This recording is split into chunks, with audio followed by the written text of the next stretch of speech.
Vamos a iniciar el tema. Pareciera complejo, pero realmente van a ver que no es complejo. ¿Qué es lo complejo de las arritmias? El identificarlas al verlas en un monitor.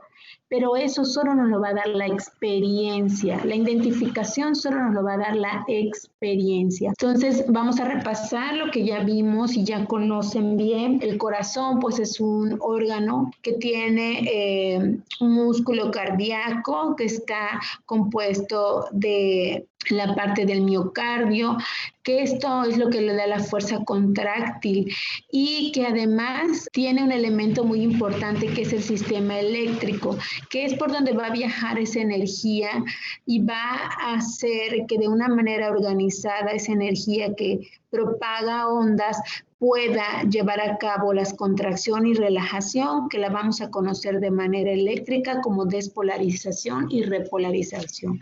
Y entonces ese sistema eléctrico inicia desde el sistema sinoauricular, pasando, ya habíamos dicho muchas veces, por los internodales anterior, medio y posterior, luego se va hacia la haz de Bachmann. Esto que estamos mencionando solo sucede en la parte de las aurículas. Para que la energía eléctrica pase hacia los ventrículos, tiene que llegar a fuerza hacia el nodo auriculoventricular. Y al entrar al nodo auriculoventricular va a hacer un poco de enlentecimiento por el canal de calcio que interviene y luego sigue a las ramas de la haz de His. Esto del haz de His se va a dividir en izquierda y derecha. Habíamos dicho que para el lado izquierdo llega a la terminación que son las fibras de Purkinje, que son las que vemos aquí al final, y esas fibras de Purkinje van a entrar o van a intervenir hacia la profundidad del miocardio y siempre va a haber mayor fuerza de contractibilidad del lado izquierdo por el mismo sistema que tenemos. Entonces, la importancia del sistema eléctrico. Habíamos comentado también que el papá, el que da el latiguillo, el que da el inicio de ese desencadenamiento de la energía es el nodo sinusal. Y decíamos que él tiene una frecuencia para poder trabajar. ¿Cuántas veces va a mandar ese inicio por minuto? Habíamos hablado de eso, lo vamos a repasar el día de hoy. Entonces, algo muy importante aquí que ya habíamos comentado también es que el cuerpo es muy sabio, nos da muchas oportunidades y que aunque el papá es el que debe siempre iniciar esa fuerza de inicio de energía, si él fallara por alguna cuestión, ¿verdad? Si él no pudiera iniciar esa energía, esa fuerza para la energía, cualquiera de estos conductos que tenemos acá pudiera hacer una excitación, se puede excitar y puede crear, puede hacer que una célula haga su automatismo e inicie ese potencial, que inicie esa energía.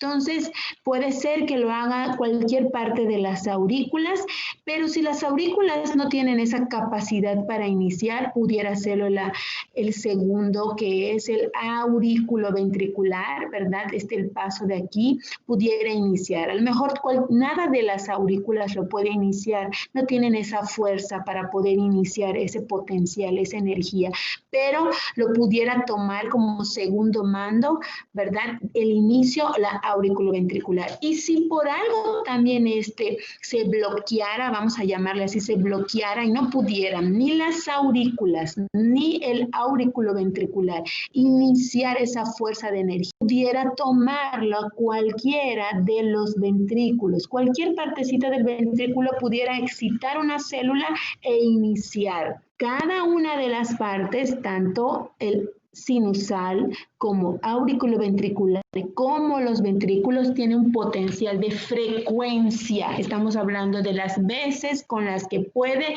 mandar el inicio de esa energía. Eso es lo que nosotros conocemos normalmente como frecuencia cardíaca. Y aquí lo tenemos entonces. La frecuencia cardíaca normal que el papá nos da para el inicio es de 60 a 100. La media la conocemos como 80. Por eso cuando nosotros aprendemos cuánto es la frecuencia normal en un adulto, de 60 a 100 latidos por minuto. ¿verdad? Porque el papá es el que está funcionando, es el que normalmente debe hacer ese trabajo y lo debe hacer de 60 a 100 veces. 60 a 100 veces él va a enviar esa señal de inicio de energía para que viaje todas esas ondas a través de las aurículas, llegando al nodo auriculoventricular, haciéndose lento, pasando rápidamente a los ventrículos y regresando nuevamente al inicio. Entonces, lo hace de 60 a 100 veces. Pero si mi nodo sino auriculoventricular fallara por algo, si esto se bloqueara, no funcionara, pues puede hacerlo cualquier foco auricular. Cuando hablamos de un foco auricular, estamos hablando de cualquier célula que se pudiera excitar en las aurículas, en toda esa parte que vemos de las aurículas. Y nos dice que entonces si se excitara alguna célula en las aurículas, va a tener una frecuencia cardíaca de 60 a 80 latidos por minuto. Si no funciona o no se excita mi nodo sinusal, tampoco ninguna de mis aurículas existe el foco juncial. Cuando hablamos del foco juncial, estamos hablando del foco que se encuentra en el aurículo ventricular y haz de His. Entonces, aquí tenemos que la frecuencia cardíaca va de 40 a 60 latidos por minuto. Y si tampoco pudiera funcionar correctamente mi foco juncial, tengo el foco ventricular. Los focos ventriculares son los que se encuentran, como su nombre lo dice, en los ventrículos. Y ellos van a funcionar con una frecuencia cardíaca de 20 a 40. Entonces, ¿qué podemos observar en esto? Que hay una disminución conforme va bajando, ¿verdad?, el nivel. Aquí tenemos un mayor número de frecuencia cardíaca, mayor veces va a estar iniciando esa fuerza contráctil, viajando esa energía. Luego al foco auricular va bajando, al foco juncial menos y a los ventrículos mucho menos. Pero siempre va a haber una excitación en ellos. Si el nodo sinusal, que es el papá, acuérdense que yo les había dicho, vamos a llamarle papá. Ustedes acuérdense, nodo sinusal, el iniciador, el papá de toda la energía eléctrica del corazón. Entonces, si él fallara, puede activarse cualquier foco auricular, cualquiera que se encuentre a nivel de las aurículas. Si él fallara, puede activarse cualquier foco que se encuentra en la parte juncial, que ya les dije que es del aurículo ventricular hacia el haz de His. Si él fallara, puede activarse cualquier foco de los ventrículos. Por eso les digo que el cuerpo es muy sabio. O sea, fíjense cuántas oportunidades nos da. Falla el nodo sinusal, pero puede activarse el auricular. Falla el auricular, pero puede activarse el juncial. Falla el juncial y puede activarse el ventricular. Si fallaran 3 de aquí, puede activarse este solo. Algo muy importante que cuando estamos hablando si falla y se activa, apúntenlo bien, puede ser que se active solo una célula o puede ser que se activen 2 o 3 células del mismo lugar, de la misma región. Eso es lo que nos da muchas veces arritmias caóticas que las vamos a conocer el día de hoy. Disculpe, maestra, refiriendo al foco ventricular, sé que habla de que más o menos da como una frecuencia cardíaca 35, 20, 40. Había leído que también esas son dadas por las fibras de Purkinje, pero pues si esta frecuencia pues no va a ser compatible con la vida, ¿no? Así es. Volvamos a la imagen anterior. Aquí, cuando decimos, o bueno, aquí, vamos a hacerla aquí. Aquí, en esta parte, estamos hablando de las focos sinusal. Luego hablamos de las auriculares que pueden darse en cualquiera de estas partecitas. Y luego hablamos de las junciales. Cuando hablamos de las junciales, estamos hablando desde aquí hasta aquí. Más o menos así lo van a poder ver en los libros de texto y leerlo. O sea, es esto hasta aquí. Y cuando hablamos de las ventriculares, nos vamos de acá hasta aquí. De ahí van a provenir esas células que se van a excitar. Bueno, vamos a entrar a la parte ya de la definición de las arritmias. Pues como su nombre dice, la arritmia significa literalmente algo sin ritmo, algo que no tiene una conducción correcta, ¿no? Sin embargo, el término es usado para denotar cualquier ritmo anormal, como su nombre dice, anormal. Ya vimos cuáles son los ritmos normales y esos ritmos normales pues nos los da la frecuencia cardíaca del nodo sinusal. Denominando arritmias a los trastornos de la formación y de la conducción de los estímulos eléctricos. Ya vimos cuáles y de dónde provienen esos estímulos eléctricos. Productores de la actividad cardíaca nos provocan tanto cambios en la frecuencia como en el ritmo de la contracción del corazón. Sabemos que cuando hablamos de energía y contracción es de una manera organizada, que comienza desde las aurículas, hace la contracción, pasa hacia los ventrículos, hace la contracción y posterior a la contracción de cada una de las cavidades auriculares o las cámaras del corazón hay una relajación. Entonces es contracción y relajación. Esto es lo que nos lleva a algo normal. Y cuando nosotros conocemos como algo anormal, es que no tiene un ritmo correcto. Puede haber contracción y relajación a la misma vez, o pueden haber contracciones muchas veces a la misma vez, que eso es lo que nos va a llevar a taquiarritmias. Y vamos a poder entonces distinguir el origen de las arritmias de diferentes maneras. Según el lugar de origen, vamos a poder ver que hay supraventriculares y ventriculares. Según la frecuencia en el electrocardiograma, vamos a ver que hay taquiarritmias y bradiarritmias. Y según la anchura del complejo QRS, vamos a ver que hay finas y lentas. Vamos entonces a entrar primeramente al lugar de origen, que vienen siendo las supraventriculares. Entonces, cuando hablamos de arritmias supraventriculares, estamos diciendo que esas arritmias están proviniendo de las aurículas, ¿sí? Supraventricular. Son arritmias que son de las aurículas. Y cuando hablamos de las arritmias ventriculares, pues como su nombre lo dice, son del ventrículo. Entonces aquí en esta imagen vamos a poder ver que se divide el corazón en las cavidades mayor o de arriba, que son de las aurículas, y las menores o de abajo, que son las del ventrículo. Y luego tenemos, según la frecuencia del electrocardiograma, que se dividen en taquiarritmias y bradiarritmias. Vamos a ver entonces que las taquiarritmias, como su nombre lo dice, ¿verdad? Lo normal, ya lo vimos, una frecuencia normal del corazón es de 60 a 100. Menor de 60, estamos hablando de una bradiarritmia o bradicardia, menor de 60.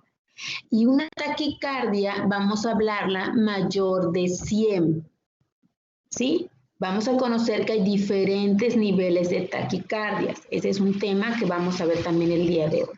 Ahora vamos a verlo por el complejo QRS. Habíamos dicho cuando estudiamos o leímos o repasamos la parte del complejo. El complejo QRS, ¿qué era lo que nos señalaba? La despolarización ventricular, maestra. Así es, muy bien, la despolarización ventricular. ¿Quién fue? Gabriel Bacap. Gabriel Bacap, muy bien, Gabriel. Entonces, como dice Gabriel, el complejo QRS, su importancia es por la despolarización ventricular. Como estamos hablando de los ventrículos, ¿verdad? Tienen una gran importancia, así como las aurículas, porque están haciendo la fuerza, ¿sí? La despolarización, la contracción de la eyección de la sangre hacia los ventrículos. Entonces, cuando un complejo QRS puede dividirse en fino y ancho, esto quiere decir en el tamaño en que lo vamos a poder ver. Si el complejo es fino, se trata en general de una arritmia supraventricular. Y si el complejo es ancho, puede ser tanto supraventricular como ventricular. Aquí es importante, cuando es fino cuando es delgadito, cuando es pequeño, cuando no ocupa la dimensión normal, es más pequeño de las dimensiones normales, el complejo QRS, vamos a estar seguros que esa arritmia es supraventricular. Pero si el complejo QRS es ancho, habría que hacer más estudios para saber de dónde está proviniendo esa arritmia. Podemos dividir también las arritmias según la forma de presentarse, que pueden ser paroxísticas o no paroxísticas. Cuando hablamos de paroxísticas es algo que puede ser repentino, que nunca ha mostrado alguna sintomatología y es repentina. Y cuando es no paroxística es cuando el paciente sí ha tenido determinantes cuestiones que lo han llevado a tener signos y síntomas diferentes que pudieran hacerle ver o llevar a esto. Un ejemplo de la paroxística, vamos a ver, por ejemplo, aquellos pacientes que tienen o consumen cocaína o alguna droga, porque en un momento determinado al consumirlo elevan, sí, o alteran el ritmo cardíaco y de manera súbita, vamos a llamarle así, se presenta esa arritmia. Eso es paroxístico. Vuelvo a decir, no paroxístico es cuando ya se ha manifestado en diferentes signos y síntomas y te lleva a la arritmia. Y vamos a ver también otra división de las arritmias que puede ser según su regularidad. Pueden ser regulares o irregulares. Cuando es regular, vamos a observar que todas tienen el mismo ancho. Si puedes con el puntero aquí abajo, en la parte de abajo de la primera tira que dice regular, vamos a ver que tienen sus mismos espacios. Lo que nos está marcando aquí, o lo que podemos ver, es del complejo QR a otro complejo QR, del complejo QR a otro complejo QR, pero todos tienen la misma medida, son iguales en espacio. Maestra, ¿esto lo estaríamos viendo en el B1 o en cuál lo podríamos ver? La regularidad lo vamos a ver en todos los complejos. B1, B2, B3, ABR, ABL. Estamos hablando del espacio que hay entre un complejo y otro complejo. ¿Qué es lo que vamos a ver de diferentes? Acuérdense, en B1, B2, B3, la positividad del vector. Porque mientras más cercano esté hacia el lado derecho, ¿qué decíamos? Más negativo es. Cuando hablamos de negatividad es que va a estar más hacia abajo. Y mientras más hacia el lado izquierdo de los vectores se encuentre, o sea, por ejemplo, B1 lo vamos a encontrar más hacia arriba, el complejo. Eso es vectorial. Aquí estamos hablando de espacios que hay. Y los espacios, sea B1, B2, B3, B4, los B que quieras o las externas, las vamos a tener igual cuando son regulares. Maestra, ¿en las arritmias siempre va a estar ausente la onda P? No. Todavía no hemos entrado a las arritmias. Va a depender del tipo de arritmias y de dónde está proviniendo para saber si va a haber P, si no va a haber P, si van a haber 2P, porque vamos a ver que hay arritmias que tienen 2P. Acabamos de decir que por lo regular o normalmente se debe excitar un foco. Pero vamos a ver que puede haber excitación de más de un foco, 2 o 3 focos, tanto en las aurículas como en los ventrículos, y eso nos va a llevar a generar más ondas. Si yo tuviera 2 o 3 excitaciones de las células de las aurículas, voy a poder ver más ondas P. ¿Por qué? Porque estamos diciendo que las aurículas son las generadoras de la onda P al hacer la despolarización auricular. Eso ahorita lo vamos a ver. Ahorita estamos viendo la manera. Esto es la manera regular y siempre van a estar a la misma distinción. Ahora, cuando son irregulares, fíjense, de complejo QRS a complejo QRS, vean cómo va cambiando. Y eso lo vamos a ver en cualquier derivación.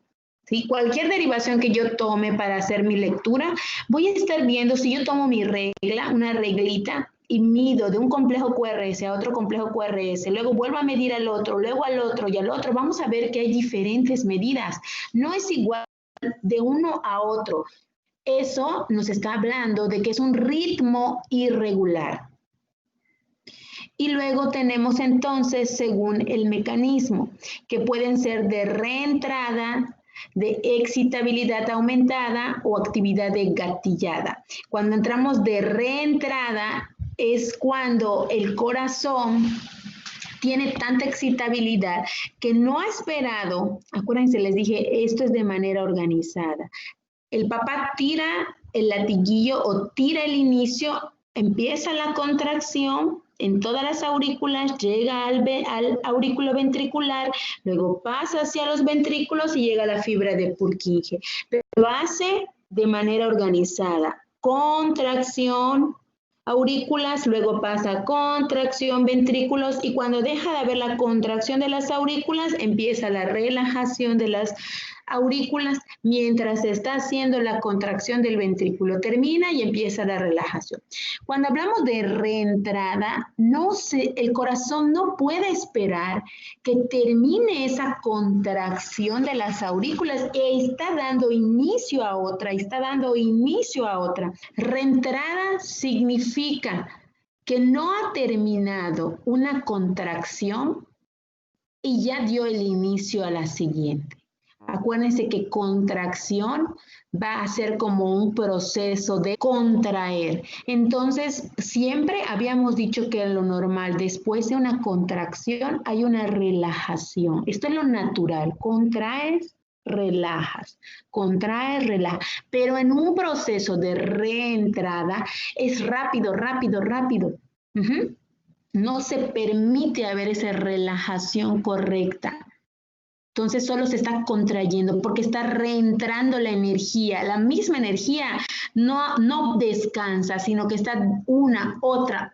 Es la energía que está tirando para que se haga esa contracción y no se permita una relajación. Entonces nos va a llevar a un aumento de niveles de frecuencias cardíacas. Sí, maestra, entonces podemos decir en otras palabras que lo que se reduce es la relajación, o sea, la contractibilidad sigue igual, más la relajación va a estar ausente.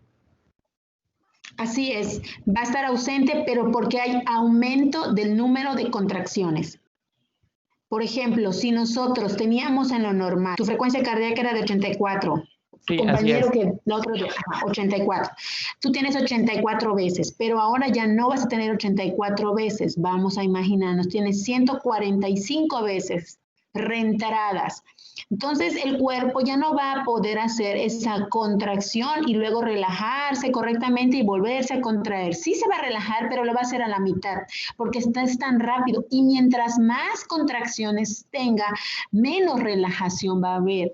Es por eso que los pacientes que llegan a las taquicardias que vamos a ver el día de hoy pueden fallecer, pero porque el cuerpo o el corazón no está teniendo esa relajación correctamente. ¿Por qué es importante que el corazón se relaje? Acuérdense en la anatomía y fisiología normal, porque al momento de relajarse hay un llenado del gasto cardíaco, ¿sí? En esas aurículas y en esos ventrículos, y luego cuando hay la contracción sale ese gasto cardíaco. Entonces, si yo no puedo tener esa relajación correcta porque el corazón está como palpitando, vamos a imaginarlo, está vibrando de tanta contracción, no puede haber esa relajación y no puede entonces haber una entrada correcta de la sangre. ¿Hay entrada? Sí hay, pero ¿cuánta logró entrar? Pues ha de ser muy poquita porque es tanta la vibración que tiene que no va a permitir que se llene correctamente y pueda salir a expulsarse. Eso pasa en la reentrada. La reentrada es la energía que se está mandando frecuentemente que hace que el corazón pueda como vibrar y no pueda tener una relajación correctamente. Y eso puede pasar en las aurículas y puede pasar en los ventrículos. Puede pasar en ambos, aurículas y ventrículos a la misma vez, pobre paciente. O puede pasar solo en aurículas y los ventrículos funcionar bien, o puede pasar en solo los ventrículos. Sí, maestra, la reentrada viene siendo como un círculo que nunca termina. Exactamente. Cuando ustedes agarran, por ejemplo, los choques de, o sea, es de esos que se juegan de que te da energía. Imagínense de esos, ¿no? Y mientras más tengas agarrado la energía, más choque, más energía sientes. Tiene que haber un momento que tú debas soltar, debas tomar, debas soltar, debas tomar. Pero si no lo sueltas y sigues, la energía sigue pasando en tu cuerpo, entonces no logra tener ese espacio de relajarse. Eso es lo que pasa en la reentrada. A diferencia, por ejemplo, de la excitabilidad que ahorita vamos a ver, la excitabilidad es algo que hasta nosotros mismos podemos tomar, comer y nos va a llevar, ejemplo, el café, el alcohol, ¿sí? Las drogas excitan las células y entonces hace lo mismo. Vibran. En vez de que sea un solo foco que esté trabajando, mandando el papá, que solo sea el papá el que esté mandando la energía. En la excitabilidad, algo que se consumió, que como bien dijo, se excitó, ¿sí? Hace que más focos se enciendan y manden esa energía. ¿Vi otra pregunta? ¿Quién es? Rato estaba comentando que de la reentrada es el corazón tiene una cierta excitabilidad. Algo así mencionaba. No, la reentrada es una cosa y la excitabilidad es otra. La entrada es volver, o sea, que el corazón no pueda tener su pausa. O sea, que entra la energía. Y excitabilidad, ya dijimos que se van a excitar más de uno de los focos de las células. Ya puede ser de las aurículas, puede ser de los ventrículos e inicia esa energía. Y la actividad de gatillada, este es el inicio que van a estar tirando. Puede ser desde aurículas o puede ser desde ventrículo o puede ser desde ambos. Lo normal debe ser desde las aurículas y el nodo sinusal, el que inicie todo esto y lleve hasta el final, ¿no? Pero ¿qué puede pasar en la actividad de gatillada? ¿Qué pasa en las aurículas? Se inicia como normalmente es, pero en los ventrículos también hay un inicio. Entonces aquí va a haber como un choque de energías. ¿Por qué? Porque se está iniciando aurículas y ventrículos. ¿Y hacia dónde va a ir esa energía? Va a ser como un tipo de choque dentro de. Esa es una actividad de gatillada. Maestra, yo no entendí muy bien eso, la actividad de gatillada y lo de excitabilidad aumentada. O sea, en uno se van a activar todos los focos para iniciar la actividad. En la excitabilidad se pueden excitar más de un foco. Puede ser del lado de las aurículas, puede ser del lado de los ventrículos, puede ser en ambos. En la actividad de gatillada es el inicio que puede darse en las aurículas como normalmente es y puede darse en los ventrículos. Esto te va a llevar a un choque de energías. Si lo inicias en ventrículos y también se inicia en las aurículas, son muy pocos los casos que pasan, pero sí les pudiera tocar ver alguno. La verdad, yo en toda la vida que llevo laboral, creo que solo una vez escuché, porque ni siquiera me tocó ver ese ritmo, pero sí pudiera suceder en la actividad de gatillada. No estamos hablando todavía de las arritmias, estamos hablando de parte de su clasificación de las arritmias. Eso que estamos viendo es cómo se originan.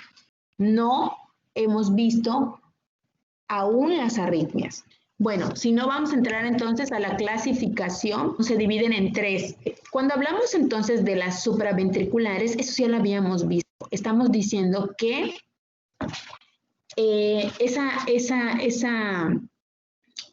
arritmia está viniendo, ¿sí? Supraventricular, está siendo originada arriba. Tenemos que pueden ser taquiarritmia sinusal, bradicardia sinusal, arritmia sinusal, flúter auricular y fibrilación auricular. O sea, como ustedes ven todos los nombres, tiene que ver con las aurículas, porque cuando escuchen supraventricular es arriba de los ventrículos. Entonces, es todo lo que se pudiera originar arriba de los ventrículos. Es igual a aurículas. Cuando entonces hablamos de los trastornos de la conducción, estamos hablando de lo que se origina en el nódulo auriculoventricular. Y este puede ser el ritmo de la unión auriculoventricular, taquicardia nodal, bloqueo AV, auriculoventricular, ritmo idioventricular acelerado y bloqueo de la rama. Y ventriculares. ¿Cuáles pueden ser las arritmias que son originadas en el ventrículo? Extrasístoles ventriculares, taquicardias ventriculares, flúter ventricular y fibrilación ventricular. Como ustedes pueden ver, tenemos tanto el flúter, la taquicardia y la fibrilación, las tenemos en aurículas y las tenemos en ventrículos. ¿Qué nos va a hacer diferencia una taquicardia ventricular a una taquicardia auricular? Pues las ondas que se están generando. Ya dijimos que en las aurículas lo que nos genera onda es la P.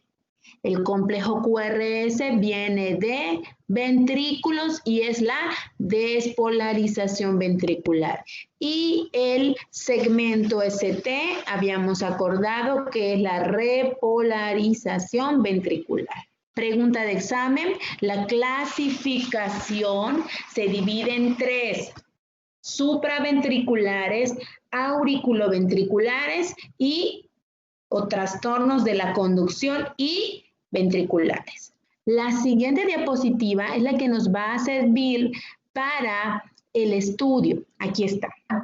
Vamos a poner, si yo les pregunto en el examen, la clasificación, me la van a poner como la que acabamos de ver, las tres clasificaciones. Ahora, para finales de estudio, ahora que vamos a entrar a ver cada una, las vamos a dividir así para que sea más fácil para ustedes y no veamos tantas. ¿Cuáles son las que nos tenemos que aprender? De las rápidas tenemos que saber la extrasístole, la parasístole, las taquicardias, ¿verdad? Las taquicardias son importantes y esas las van a estar topando toda la vida. Los pacientes ingresan a las terapias por taquicardias de todo tipo. Las taquicardias las conocemos como flúteres y puede terminar a una fibrilación. Si la taquicardia no la manejamos correctamente, va a elevarse un flúter y luego a haber una fibrilación que te puede llevar a un paro cardíaco. Y entre las lentas tenemos a los ritmos de escape, las bradicardias sinusales y los bloqueos, que solo van a ser dos los que vamos a necesitar aprendernos. ¿Por qué resumí esto a algo tan pequeñito? Si ustedes se van a los libros de arritmia, existen muchísimas. Esto es en base a lo que hay mayor frecuencia en el hospital.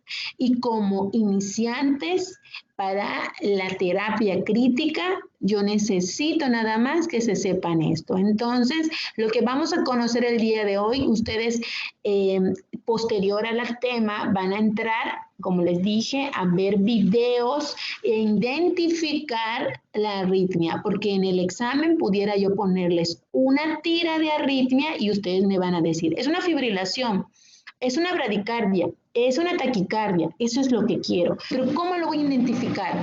Voy a tener que aprender a verlo en el monitor. Y el monitor con mi paciente para que yo sepa de qué estoy hablando. Pero antes de eso, acuérdense, tienen que recordar cuál es la anatomía normal, la fisiología normal, PQRST,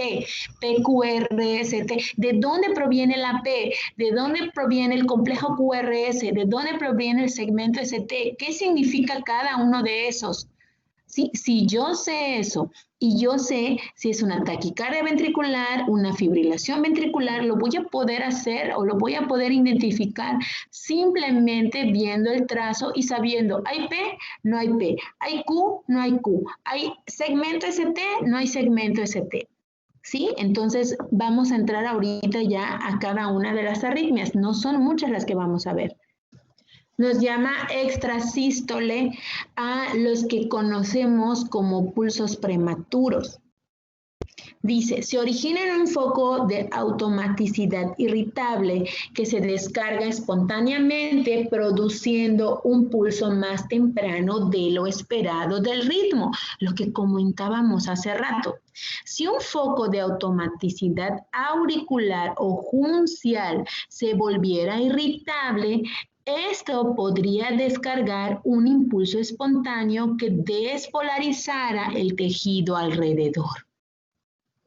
Imagínense, ya sabemos cómo trabaja organizado el cuerpo. El papá, luego sigue los que están alrededor del papá, luego sigue la mamá que se debe excitar, luego sigue todo lo de abajo y luego por último terminan las fibras de Purkinje. La siguiente imagen o el siguiente diapositiva para que entendamos mejor esto. Bueno, entonces, ¿a qué se refiere pulsos prematuros? Un foco auricular o funcional muy irritante puede descargar una serie de impulsos para convertirse en el marcapasos dominante, suprimiendo los sobreestímulos. ¿Sí? Me está diciendo que esto va a provenir de las aurículas o de la parte juncial. Va a ser, si yo sé que lo normal debe provenir de aquí arriba, del nodo sinusal, pero como hay tanta excitabilidad de las células, se está excitando lo que está señalado con una flechita amarilla, ¿sí? Hay una excitación de la célula que también dice, el papá es el que ordena, pero yo también quiero hacerlo. Ahí está. Y empieza a mandar las señales de inicio, ¿sí? Entonces, las células se excitan, otras células, no la que debería iniciar, y hay como un choque. No sé si puedo entender, porque si vemos aquí la tira del electro, vamos a leer en la primera, hay P, hay complejo QRS y hay segmento ST. En la segunda vuelve a haber P, complejo QRS, segmento ST. Y luego tenemos lo que llamamos como P'. ¿Por qué le llamamos P'? Porque es una P chiquita. Observen cómo se encuentra la P chiquitita. No es la misma medida que las anteriores. Esto nos está diciendo que hay una excitación o sobreexcitación de las células que se encuentran en las aurículas. Por eso no solo vamos a encontrar a la P normal, sino que su P' es la que quiere también tener el dominio sobre el inicio de la excitación de las demás células. Eso es lo que se le llama como extrasístole. Estas no son muy comunes en los pacientes, pero pueden llegar a escuchar y a ver. La que sigue. Observen, las condiciones o sustancias que pueden llegar a hacer que esto ocurra, que se exciten más de un foco auricular, puede ser, ahí está, fíjense, exceso de epinefrina o norepinefrina. Acuérdense que nos explicaron muy bien qué era la epinefrina y la norepinefrina. Exceso de digitálicos, hipertiroidismo, presencia de cafeína, anfetaminas o cocaínas. Esto hace que más de una célula se exciten en la parte auricular y quieran tomar el dominio del inicio de ese inicio del sistema eléctrico.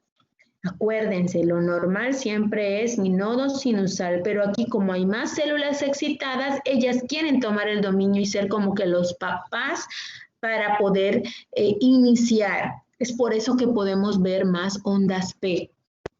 Si yo estoy viendo más ondas P, una P normal y una P', entonces significa que hay más excitación y quieren tomar ese dominio.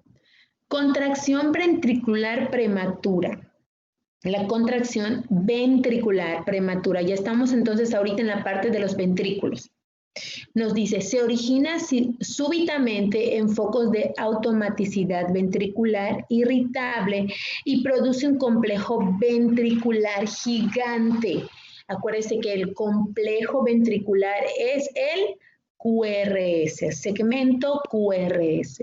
¿Cuáles son las características entonces de la contracción ventricular prematura? Complejos QRS gigantes, amplios, enormes. Ellos, opuestos con la polaridad QRS, van principalmente hacia abajo. Es importante lo que veíamos en la clase anterior que terminamos. las medidas, que no se las he pasado, se las voy a pasar, porque tenemos que saber la medida de P, tenemos que saber las medidas normales de complejo QRS, las medidas normales del segmento ST, para que nosotros podamos decir, ah, sí, el complejo QRS es muy grande o el complejo QRS es muy pequeño, pero en base o con las medidas normales que debemos de tener. Aquí estamos hablando que el complejo QRS es mayor a lo normal. ¿Qué sigue? Si estamos hablando de complejo QRS, lógicamente estamos hablando de la zona de los ventrículos. Vemos en la imagen que tenemos una onda P normal, complejo QRS normal, segmento ST. Luego volvemos hacia la segunda, una onda P normal, complejo QRS normal, segmento C. Pero luego dice, hay un acoplamiento o pausa compensadora y nos tira un complejo QRS sin una onda P previa. No hay una onda P previa, pero sí hay un complejo QRS muy grande. Y posterior a esto, vuelve a haber una pausa y vuelve una onda P, un complejo QRS, un segmento ST. Gracias. En un foco ventricular puede ser irritable. ¿Por qué se puede hacer irritable?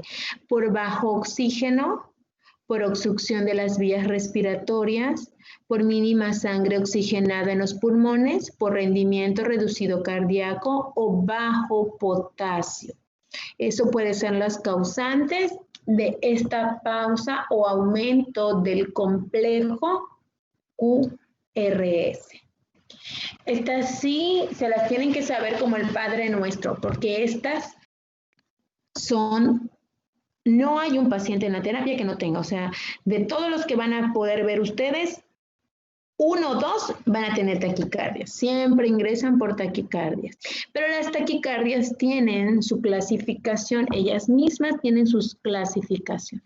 Las taquicardias son de ritmos rápidos originados en focos de automaticidad. Vamos a ver que una taquicardia normal, la primera, la de color naranja, tiene una medida de 150 a 250 latidos por minuto, o sea, esas 150 a 250 veces que se va a hacer el inicio por minuto de esa estimulación para llevar la contracción y relajación. Cuando hablamos de un que es el segundo peldaño de la taquicardia, va de 250 a 350 latidos por minuto. Y cuando hablamos de una fibrilación, estamos hablando que el paciente tiene de 350 a 450 latidos por minuto. Pero solo si me paro ante el paciente y veo su monitor y estoy viendo que tiene 280 latidos por minuto, entonces estoy hablando de un aleteo. Pero antes de que yo diga, ay, es un aleteo, ¿qué debo de hacer? Corroborar el pulso. Erosa Saldívar Andrea, ¿tú qué crees que debo hacer? Ya me dijo ella, voy a corroborar el pulso a ver si es cierto que tiene los 280. Está bien, ya le puse su puntito. ¿Qué más harías tú? Pues igual verificar que esté bien puesto lo que verifica el pulso. El electrocardiograma. Muy bien, Fernando. El electrocardiograma. Si estoy diciendo que el paciente tiene su monitor, entonces quiere decir que sí está conectado. Tiene sus derivaciones. ¿Qué es lo que debo yo verificar antes de asustar a todo el mundo? Verifico el pulso. Muy bien lo que dijo Isabel. Verifico el pulso, me acerco y tomo el pulso. No porque el paciente tenga el monitor, solamente me voy a basar en el monitor. El monitor es un auxiliar, pero siempre hay que tomar que nosotros tenemos manos, sentidos, ¿verdad? Y utilizarlos. Entonces, verifico al paciente con sus signos y lo que bien acaba de decir Fernando, verifico la puesta del electrocardiograma, las derivaciones. Acuérdense que muchas veces se confunden al colocar la derivación. Verificar que los latiguillos estén bien puestos en el lugar correcto y además que no se encuentre nada que pudiera alterar. Por ejemplo, que el paciente tuviera su cinturón colocado, que el paciente tuviera su anillo. No tiene por qué tener nada metálico porque eso hace que aumente la frecuencia cardíaca. Que el paciente se esté moviendo demasiado o esté haciendo respiraciones de aleteo hace que tengamos una mala toma de la frecuencia cardíaca. Entonces, sí es importante la verificación antes de alterarnos y gritar, verificarlo. Pero eso tiene que ser urgente, porque si mi paciente tiene 280, tampoco voy a ir con toda la calma del mundo a verificar, me tomo mi café y luego veo qué es. No. Me acerco, veo a mi paciente, verifico si es correcto lo que estoy viendo. Carro rojo. Volvemos a decir, cuando está pasando esto, no hay un buen llenado de sangre y por lo tanto, al expulsar, aunque sean 280 veces la sangre, no hay nada que expulsar porque no permite el mismo corazón que entre la sangre, que se tome, que la vasija se llene para que pueda salir. No hay. Tanto que está saque y saque y saque. O sea, no puede contener la sangre correctamente. Maestra, ¿tiene que superar los 150 para hacer una taquicardia? Sí, algunos libros la consideran desde 140. Fíjate que nosotros en la terapia, desde que el paciente tiene 140, estamos pegados y preparamos de una vez los medicamentos. Con 145 les damos tratamiento antes de que lleguen a los 150. Sí ha sido persistente, pero los libros te lo van a decir a partir, así como está, ¿no? Literatura, 150, 250, 350, 450. ¿Qué te va a dar el no permitir que sigas dejando que el paciente eleve la experiencia y el análisis clínico que tú le vas a dar al paciente? Entonces, estás pegada, con ese tipo de pacientes estás pegada y visualizando. Y como estudiantes, cuando vayan a la práctica, es importante estar pegado al paciente. Lo ves, manifestarlo, comentarle a la enfermera y seguramente te van a cuestionar, ¿y qué vas a hacer? Cuando estén como trabajadores, estas son de las primeras cosas que van a vivir y que está en sus manos. Si tú sabes darle el tratamiento correcto, las dosis correctas, puedes salvar al paciente. Entonces nos vamos a ir a lo que dice la literatura, no lo que digo mi experiencia, porque eso es cuestión de que ustedes lo van a vivir al final. Bueno, la taquicardia ventricular, vamos a ver que es producido por un foco muy irritable, como ya bien dijimos, de automaticidad ventricular que estimulan súbitamente un rango de 150 a 250 por minuto y la despolarización auricular. Encuentra el nodo auriculoventricular receptivo, pero la despolarización de los ventrículos solo procede por lo pronto antes de que éste se junte con la despolarización del ventrículo. En progreso desde el foco ventricular, esto produce una fusión de pulso. Vamos a ver la imagen para que quede claro esto que estamos diciendo. La taquicardia ventricular puede significar insuficiencia coronaria, isquemia u otra causa de hipoxia cardíaca que hace un foco de automaticidad ventricular muy irritable. Lo normal debe comenzar del nodo sinusal, que ahí lo tenemos solito y no está generando ondas. Luego debe pasar al nodo auriculoventricular. ¿Aquí qué pasa? El ventrículo está sumamente excitado y desde el ventrículo, si podemos ver cómo se generan las ondas, está mandando esa señal de inicio, pero lo está haciendo a una velocidad de 150 a 250 latidos por minuto. Entonces, si lo normal debe ser de aurículas a ventrículos, aquí lo está haciendo de ventrículos a aurículas.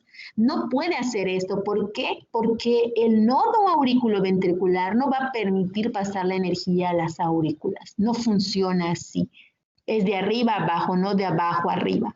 Por lo tanto, toda esa energía que se genera en los ventrículos, como vemos la imagen de las ondas, se va a quedar hasta el nodo auriculoventricular y ahí se va a generar el choque. Toda esa energía, esa contracción, porque eso que estamos viendo como ondas son las contracciones que están viajando, va a llegar hasta el nodo auriculoventricular y ahí se va a quedar.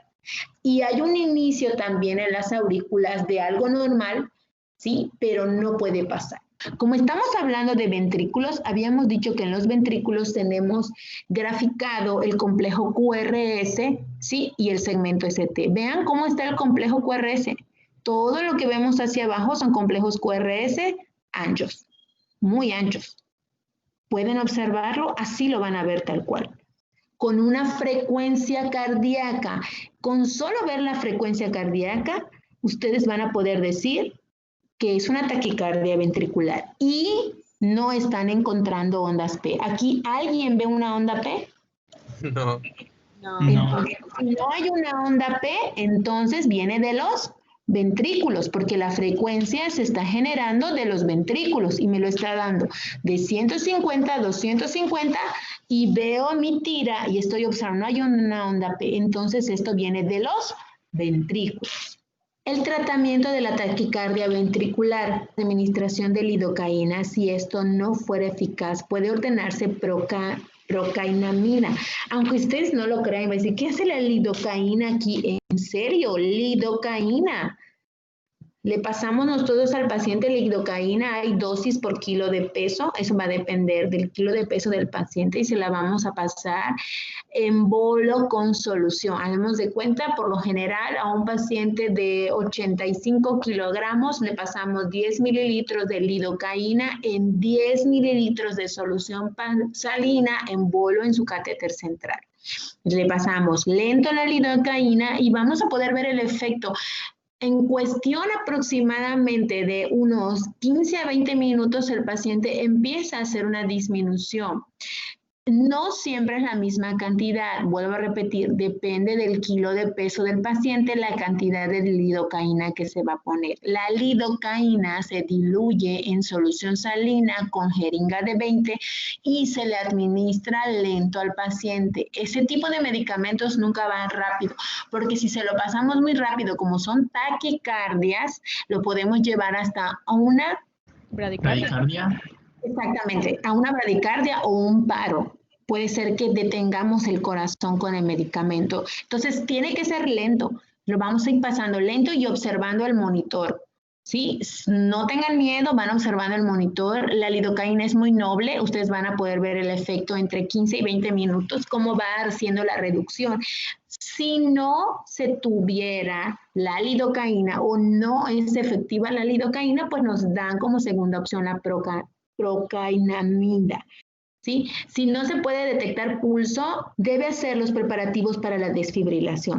Es traer el carrito de paro para la desfibrilación del paciente. ¿Sí?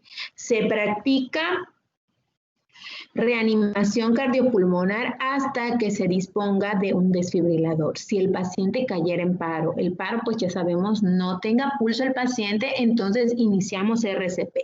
La taquicardia ventricular es uno de los objetivos para RCP. Esto, apúntenlo bien, pónganlo en letras rojitas, taquicardia ventricular es para desfibrilar. Cuando veamos el tema de desfibrilación, es uno de los indicativos para la desfibrilación. Flúter auricular. Habíamos dicho entonces que el flúter auricular va de 250 a 350 y esa es una despolarización de las aurículas. Ya no estamos hablando de los ventrículos, estamos hablando de las aurículas, pero pasa también en los ventrículos. No les estoy presentando el flúter ventricular, solo les estoy presentando el flúter auricular. ¿Por qué? Porque es más común el flúter auricular que el flúter ventricular. Pero tanto las taquicardias como los flúter, como la desfibrilación, vuelvo a repetir, pasan en las aurículas y pasa en los ventrículos. El flúter auricular entonces es la despolarización de la aurícula y eso lo encontrábamos en la onda llamada onda P. No se olviden. Esto tiene una frecuencia cardíaca de 250 a 350. Esta serie es muy rápida de despolarizarse.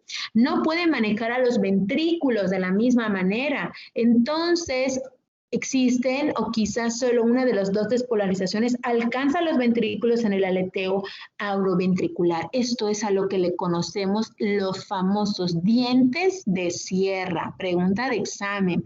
Entonces, en la siguiente imagen vamos a conocer ¿Cómo los vamos a poder ver a los famosos dientes de sierra? Imagínense sus dientes del tiburoncito. El aleteo auricular proviene de las aurículas y son puras ondas P, pero como es tan rápido, va de 250 a 350 latidos por minuto, vean cómo se encuentra. Dientes de sierra. ¿Por qué sí que encuentro complejos QRS aquí? O sea, fíjense cuántas ondas P tengo, porque todo lo que está así como que de dientecitos son ondas P, que no se alcanzan a formar completamente. Y tengo 3, 4 y un complejo, 3, 4 y un complejo. ¿Por qué sí pasa un complejo? Y en el anterior que veíamos, que era de los ventrículos, no había ninguna onda P. Para a cada complejo QRS le precede una onda P, que viene siendo la despolarización auricular. Entonces, como ya ha habido una despolarización auricular, por consiguiente va a venir una despolarización ventricular. Muy bien. Mira, perfecto, algo cierto. Sí, sabemos que lo normal va de las aurículas a los ventrículos.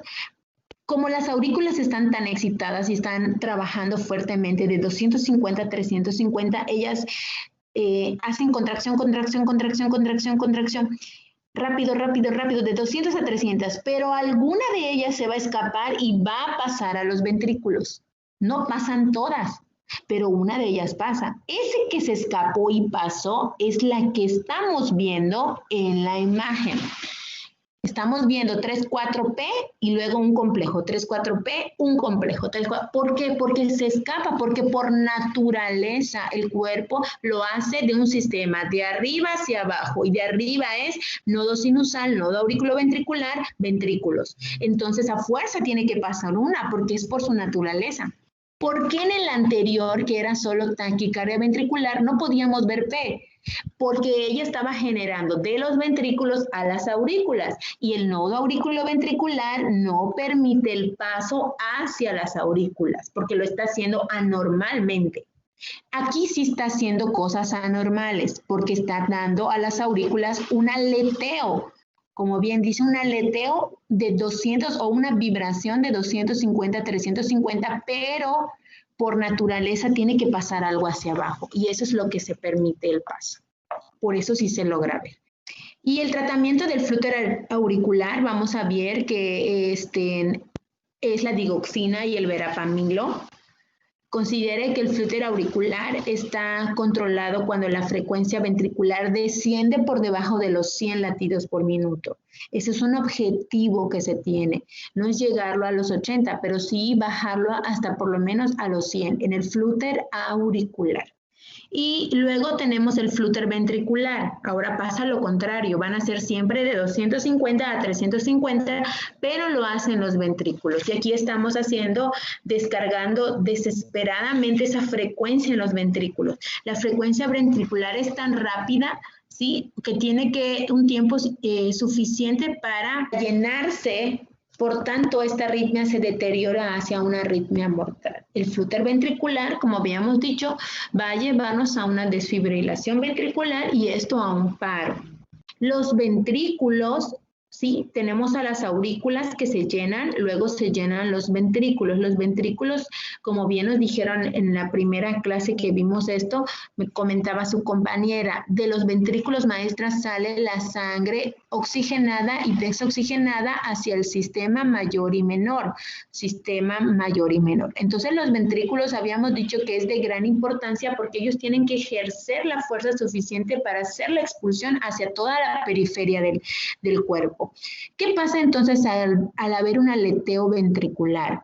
Aquí vemos la imagen y vemos cómo esas ondas se están generando de manera rápida, de 200 a 350. Ya dijimos que el nodo auriculoventricular no va a permitir que esas ondas que están a gran velocidad pasen a las aurículas. Por lo tanto, no voy a tener onda P porque todo me lo está generando en mis ventrículos. Pero si yo ya sé la importancia de los ventrículos, que ellos nos tiran o nos dan ese gasto cardíaco a la periferia, imagínense de 200 a 350 veces expulsar sangre. No va a poder tener la sangre correcta.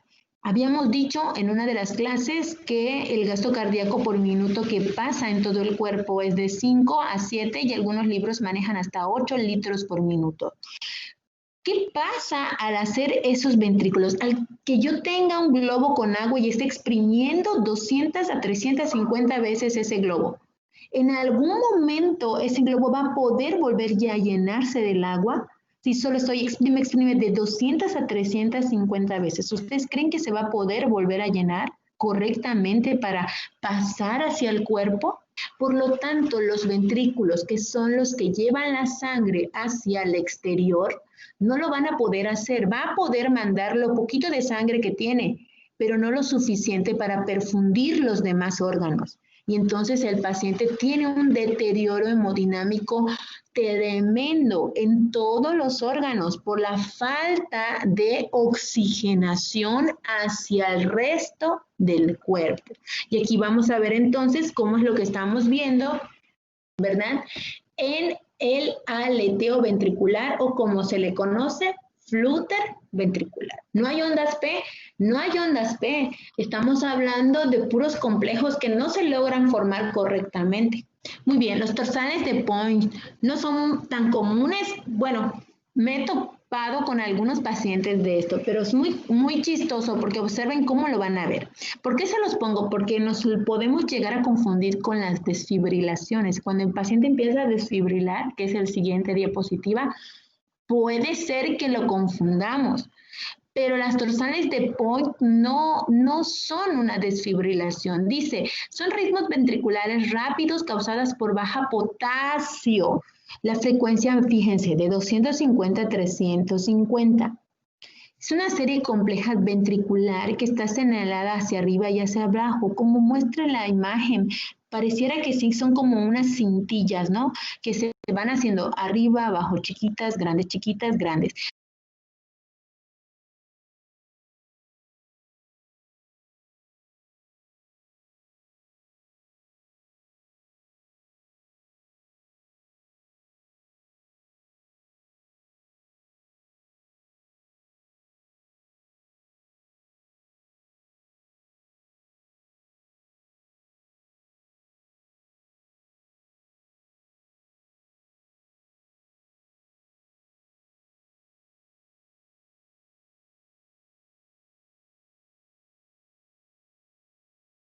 Y la fibrilación auricular. Observen la imagen cuando veamos fibrilación a las torsales de Point, que son muy parecidas.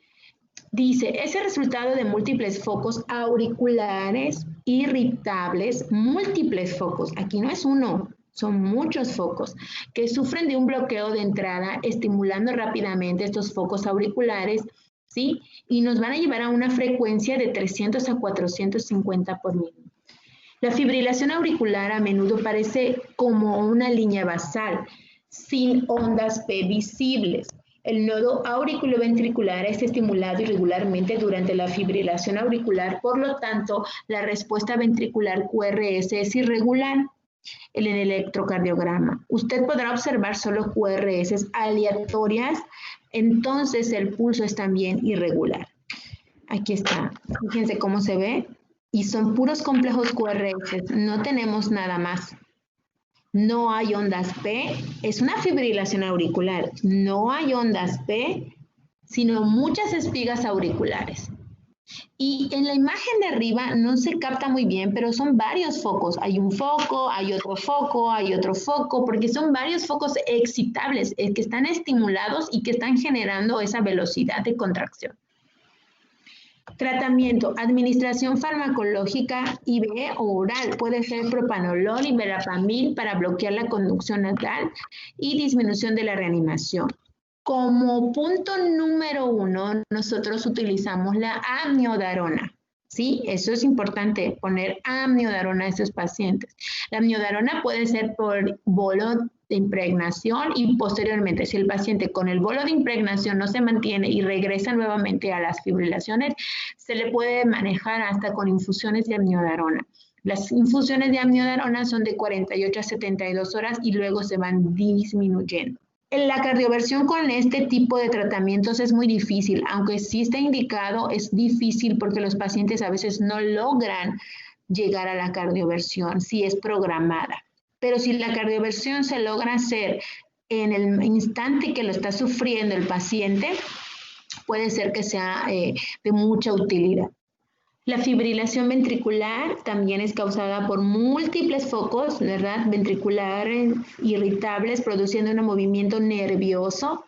Entonces nos da unos latidos de 350 a 450 por minuto y es fácilmente reconocida por su apariencia totalmente errática y la falta de cualquier órgano identificable en el electrocardiograma. Podemos ver la imagen siguiente. Aquí está, múltiples focos.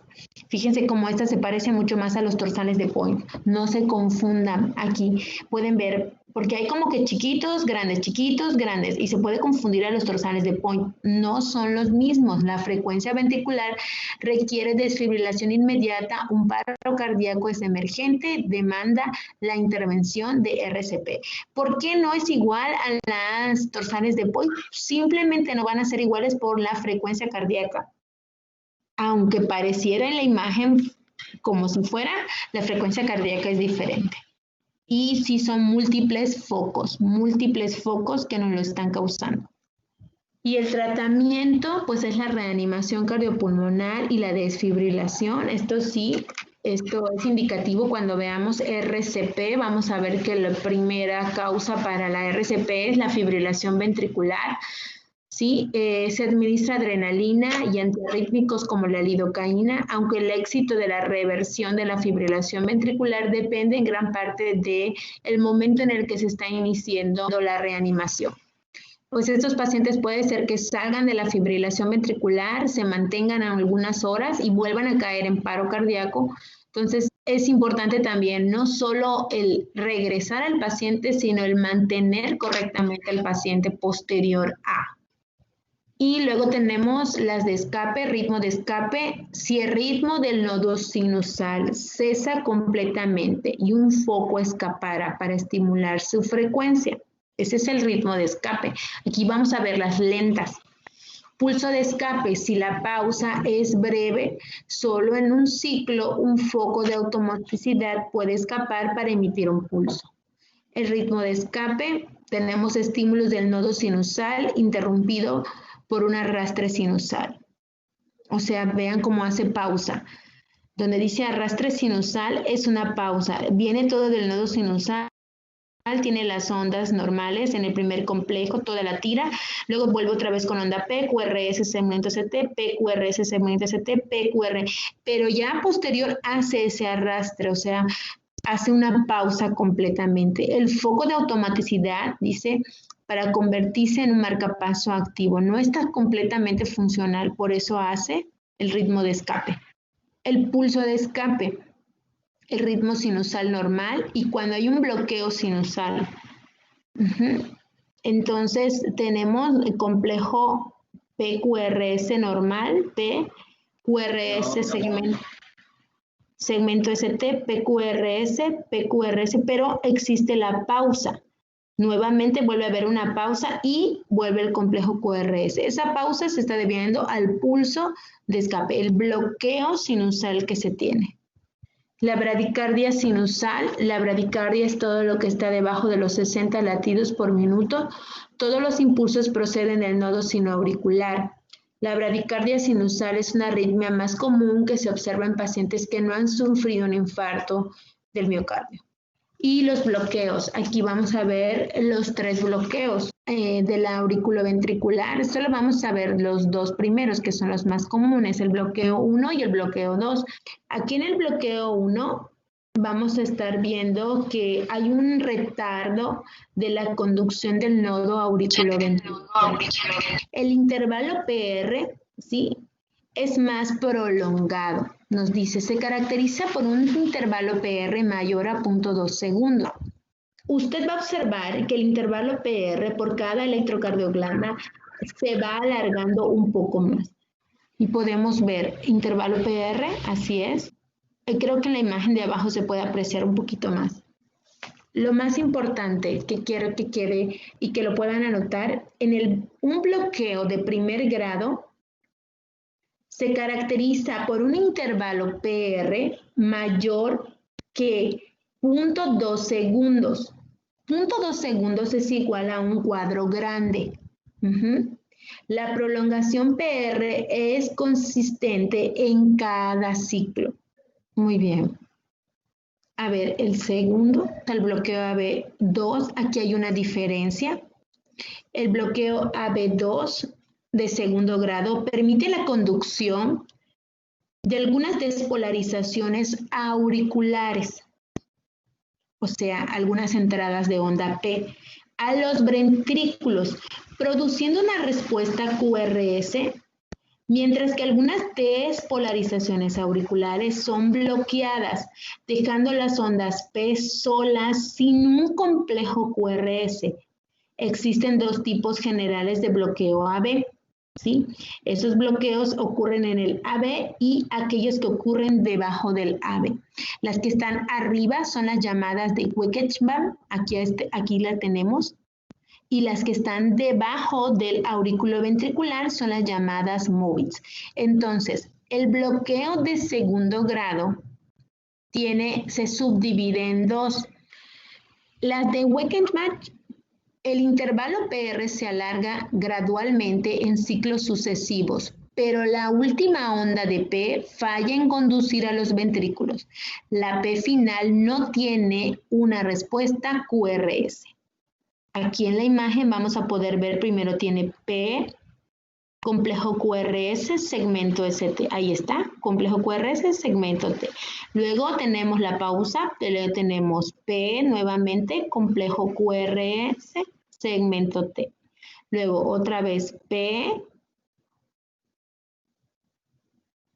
QRS, ¿sí? Segmento ST. Luego volvemos a tener P, pero ya no hay complejo QRS. Esas son las llamadas Weckenbach. Entonces, el complejo, vamos a ver que hay una desaparición de un complejo QRS, un espacio. Después de ese espacio que ya no tenemos más imagen, o sea, se termina, dice series repetidas. Vuelve a haber otro complejo PQRS, segmento ST, PQRS, segmento ST, PQRS, segmento ST, y vuelve a pasar lo mismo. Hay un espacio después de una P donde no hay un complejo QRS. Sí, eso lo puede hacer cada 3 ciclos, cada 4 ciclos. Entonces, que se presenten 3 ciclos bien de todas tus ondas, PQRS segmento ST, PQRS segmento ST, y luego hay un espacio. Ese espacio, acuérdense, lo que me va a hacer falta es mi complejo QRS. Ese es el llamado Weckenbach. Las Mobitz nos dice que bloquea totalmente un número de estímulos de la despolarización auricular, onda P, antes de conducir a los ventrículos esto que sea exitoso. Entonces va a ser una reacción 2-1, 2P por una QRS, 3-1 o más. ¿Qué significa esto? Fíjense. Aquí tenemos un Mobitz 2, tenemos una P y la está señalando onda P, complejo QRS. Luego tenemos onda P, la que sigue, onda P, exacto, no hay complejo QRS, luego vuelve a haber onda P, complejo QRS, onda P, no hay complejo QRS, onda P, complejo QRS. Cada cuando estoy viendo que me falta el complejo QRS, entonces son 2 ondas P, falta de un complejo QRS, 2 ondas P, falta de un complejo QRS. Aquí nos lo dice, va a producir 2-1, 2 ondas P, un complejo QRS, o puede ser 3 ondas P, un complejo QRS. Y la del complejo QRS 3-1 es la imagen que tenemos abajo. Vamos a ver que tenemos una onda P, complejo QRS altas, como bien nos dice. Otra onda P, no hay complejo QRS, P, no hay complejo QRS, P con RS alta. O P, complejo QRS alta. P, complejo QRS. Esta Mobitz así va a ser, no hay pierde. Está descrita tal cual. Estas sí se las pueden aprender así como que de memoria porque así es. Todas las que vean en Mobitz que son bloqueos AB, son los famosos bloqueos. ¿Cuántos bloqueos tenemos? 3 bloqueos. ¿Cuántos vamos a ver? 2. El bloqueo 1, que es el alargamiento del PR. Bloqueo 2, que se divide en Welkenbach y Movitz. El Welkenbach ya dijimos que vamos a estar viendo que ellos van a estar produciendo series repetidas de reacciones de ondas PQRS, ¿sí? Y las Movitz vamos a ver 2,1 o 3,1 de complejos PQRS. Pues es todo lo de arritmias, les digo, o sea, realmente las arritmias